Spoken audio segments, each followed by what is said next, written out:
Okay, been a little while, hasn't it?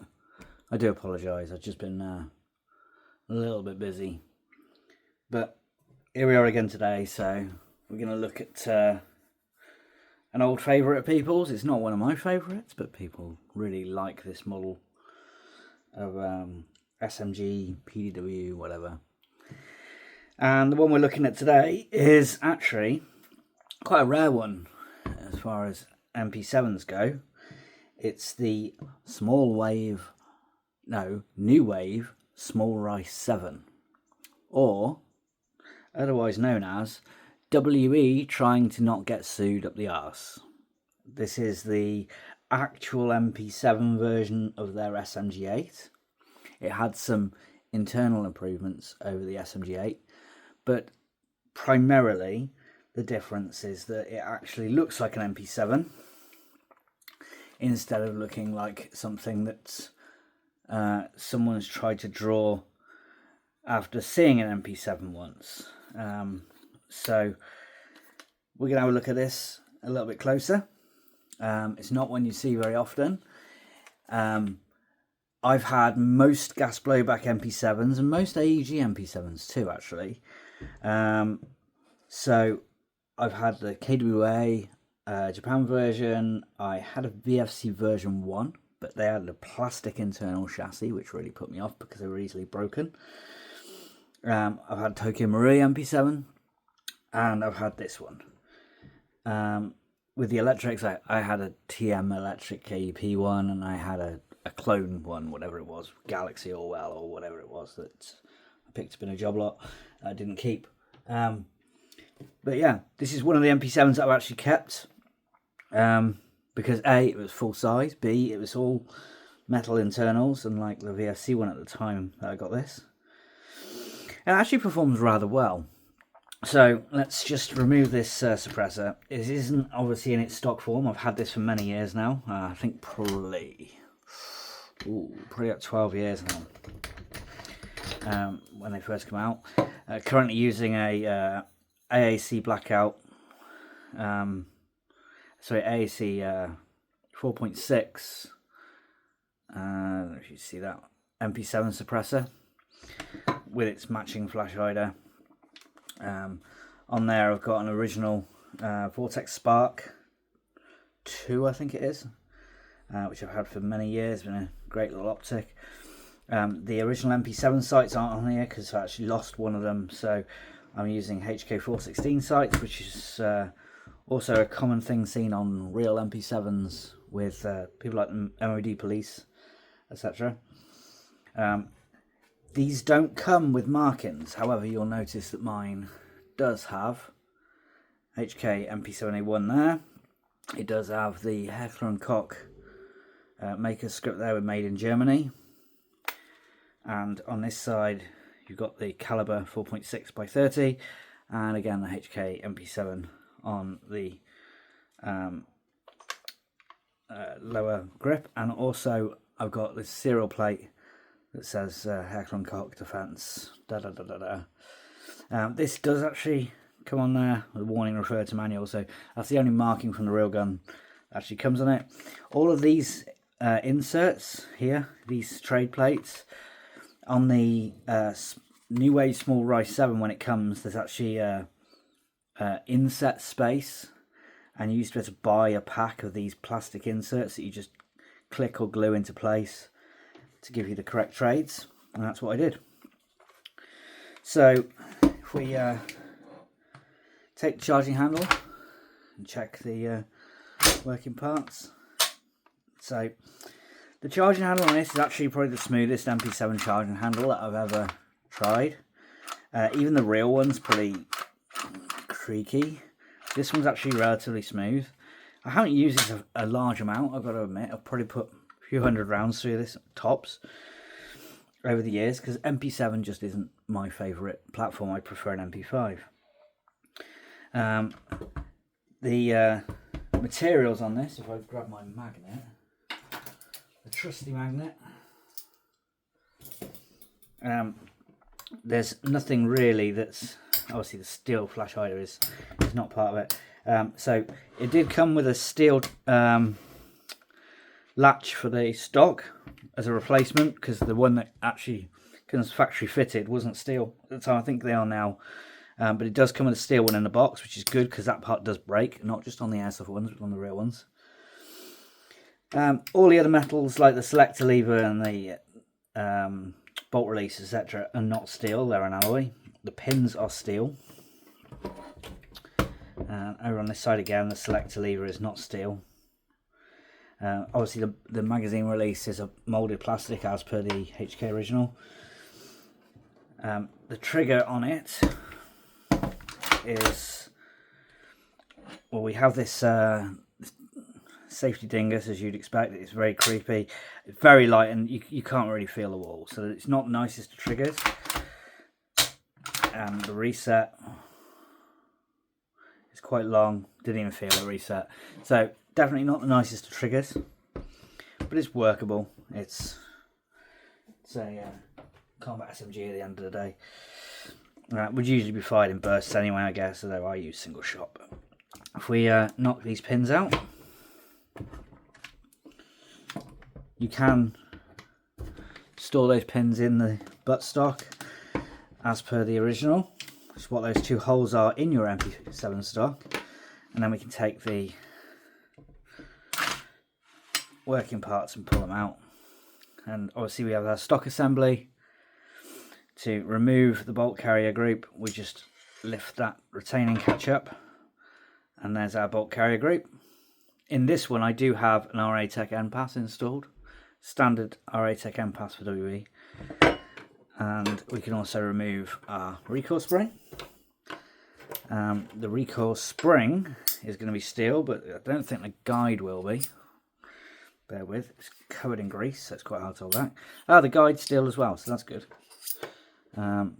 The end plate is alloy, and obviously, as with all MP7s, the charging handle is plastic. Just going to pop that back in there. The bolt carrier is an alloy. It's not steel in any way, but there's no real issues with that at all. It's got a decent weight to it. It's probably like the weight of an M4 bolt carrier. There is a steel insert for the bolt catch on the left side, which is also replaceable with those two screws. I've not had to replace mine. So if we reassemble this assembly, just clip that charging handle into the groove on the back of the bolt carrier, and we can see that. That allows you to look down inside, and you can see the sear there, which is also not steel. It's all alloy. This is actually one of the few guns that I did replace the hot rubber almost straight away, because it was not a great hot rubber in this one. Most WEs were fine. This one I think I put a probably a maple leaf in. It was a long time ago, so it is hard to remember. Let's unscrew the flash hider. It comes with a normal MP7 flash hider, but obviously I've put the AAC flash hider on there so that I can have my AAC suppressor. You can also remove the end cap, which I think is actually really quite difficult on this one. If it's too difficult, I will leave it, because I don't need to remove it for any reason. I'm just going to check the outer barrel, which is not steel. It does have a brass inner barrel, which is actually, by today's standards, quite nice, because too many manufacturers come with an aluminium barrel these days, which I don't really have an issue with, but brass is nicer. Screw that back in. On here I do have the two side panels. I don't think they actually came with the gun, but they're G36 side panels. So you just bolt G36 side panels in. You do have your folding grip, which is actually, it's got a little bit of play, but it's actually really quite solid for an MP7. Assembly can be a little bit finicky sometimes. You just have to get the stock arms into their tracks, and then there is a guide for the bolt carrier group built into the receiver, and you do have to ensure that that is in place. can be a really finicky job, I'll say that much.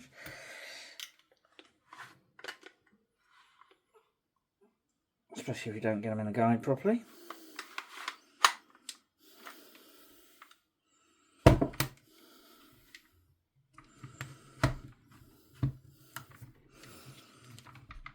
Bear with.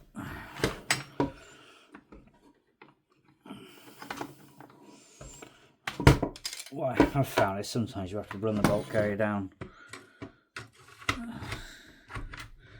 inside to ensure you reset the sear, and then reinstall it. It's the easiest way I've found anyway. I really haven't used this much, so I'm not mega familiar with it, if I'm honest with you. But it is an interesting piece, and if people say to me, what gas blowback MP7 do you suggest? I quite often do suggest the WE, the proper version of the WE, not the SMG8, but the legit version, because it's actually surprisingly nice and performs surprisingly well.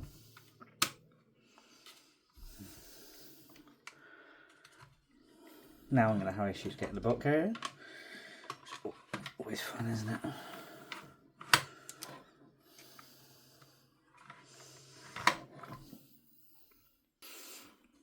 Okay, so we just have to line up the bolt carrier properly. Close the stock in. We'll take those pins back out again and reinsert them. They're actually quite positive pins.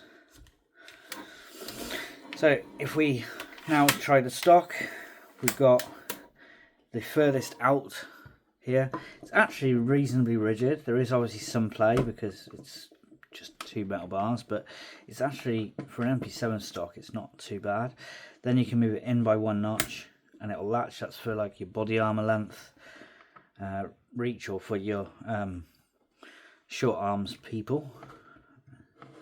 And then fully close, and it does have a spring tension right down here in the butt pad to give you some tension against that, and once it's in, it's very secure.